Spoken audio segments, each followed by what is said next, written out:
Good morning students. कक्षा 10 के social science के चैप्टर 2 के अंतर्गत आज हम लोग भारत में संघीय शासन व्यवस्था और सत्ता के विकेंद्रीकरण के बारे में पढ़ेंगे। आइए जानते हैं कि भारत में संघीय शासन व्यवस्था कैसे संचालित होती है। बच्चों, हमारा देश भारत जहाँ बहुत सी भाषाओं, धर्मों और क्षेत्रों के लोग रहते हैं, जरा सोचिए इस विविधता को संभालने में कितनी मुश्किलों का सामना करना पड़ा होगा। भारतीय संविधान ने भारत को राज्यों का संघ घोषित किया। इनमें संघ शब्द नहीं आया है, पर भारतीय संघ का गठन संघीय शासन व्यवस्था के सिद्धांत पर हुआ ही है। आइए जानते हैं कि भारत में संघीय शासन व्यवस्था कैसे लागू होती है।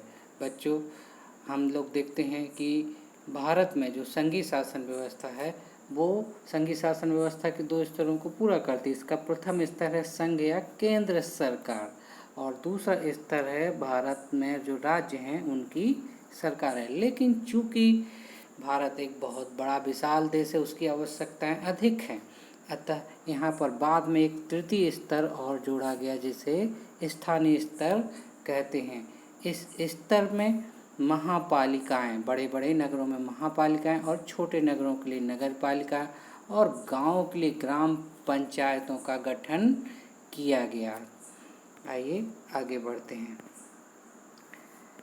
अब समझते हैं कि जब हमारे देश में संघीय शासन व्यवस्था लागू हुई तो इस व्यवस्था के अनुसार जो है केंद्र और राज्य सरकारों के लिए विधायी अधिकार के क्षेत्र अलग अलग थे, तो उनके बीच में आपस में टकराव न हो इसलिए भारतीय संविधान में 3 सूचियां बनाई गईं। पहली सूची है संघ सूची। पहली सूची है संघ सूची। संघ सूची ऐसी सूची है जिसमें केंद्र सरकार के लिए प्रतिरक्षा, विदेशी, बैंकिंग, संचार जैसे राष्ट्रीय महत्व के विषयों पर अधिकार बनाने के लिए प्रावधान किया गया है। दूसरी सूची है राज्य सरकार, यह राज्य सरकारों के लिए है। तो इस सूची में पुलिस, व्यापार, वाणिज्य, कृषि, सिंचाई जैसे प्रांतीय मसले हैं जिन पर राज्य सरकार कानून बना सकती है। तीसरी सूची है समवर्ती सूची। इस सूची में जो विषय आते हैं जैसे शिक्षा, वन, मजदूर, विवाह, गोद, उत्तराधिकार आदि, तो इस सूची के विषयों पर केंद्र और राज्य दोनों सरकारें कानून बना सकती हैं। लेकिन जब कभी टकराव होता है तो राज्य सरकार द्वारा बनाए गए कानून पर केंद्र सरकार का कानून लागू होता है। आइए आगे बढ़ते हैं। देखिए बच्चों, ये है सन 1947 का भारत। आप देख सकते हैं कि इस समय जो भारत है काफ़ी जो है बड़े बड़े राज्यों का संगठन था, और इन राज्यों में कई राज्य ऐसे थे जहाँ पे 2 या 3 भाषा बोलने वाले लोग थे और भी कई अन्य समस्याएं थी। तो भारतीय जो संघीय शासन व्यवस्था थी उसमें कुछ समस्याओं का सामना करना पड़ा। आइए देखते हैं वो कौन कौन सी समस्याएं हैं। देखिए बच्चों, इन सब के बावजूद भी कुछ समस्याएं उत्पन्न हुई। जो पहली समस्या उत्पन्न हुई, भाषाई राज्य। तो इस समस्या को सॉल्व करने के लिए हमारे नेताओं ने कुछ राज्यों का गठन भाषा के आधार पर किया। जैसे आंध्र प्रदेश।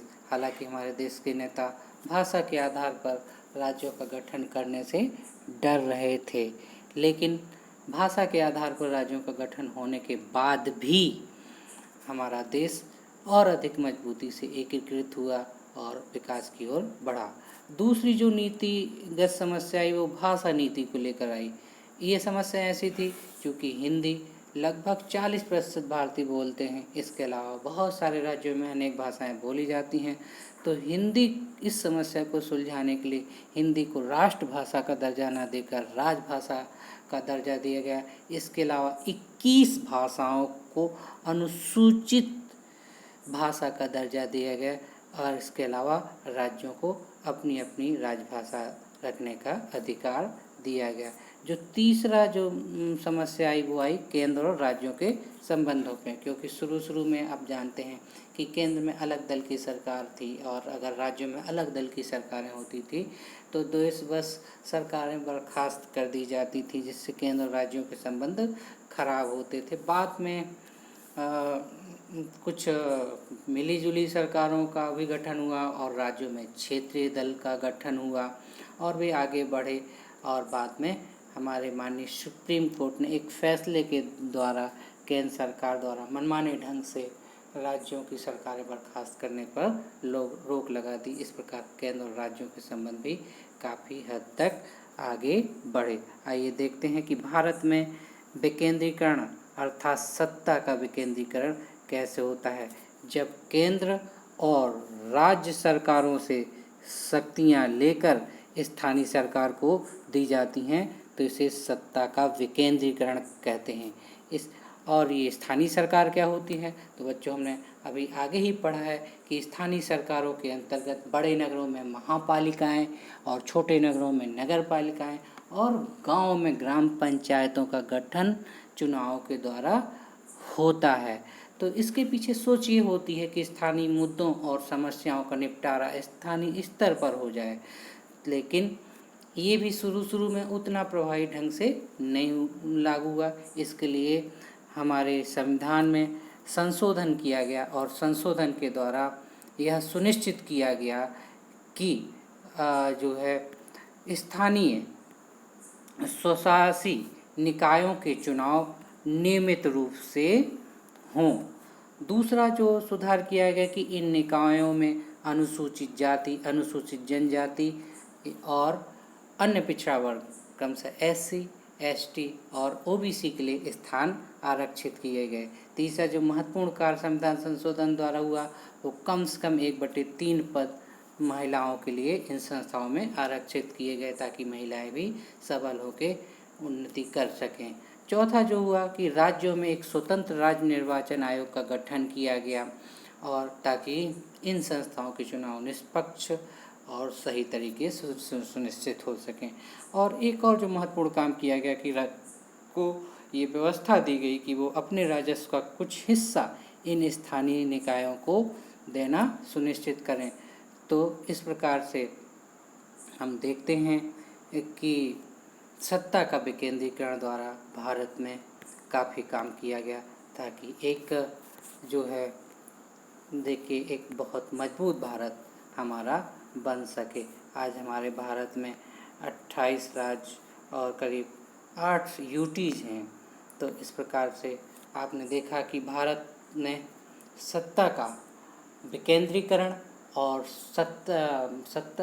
भारत में संघीय शासन के द्वारा भारत को विविधताओं भरे भारत को एक मजबूत, संपन्न और सशक्त भारत बनाने का प्रयास किया गया।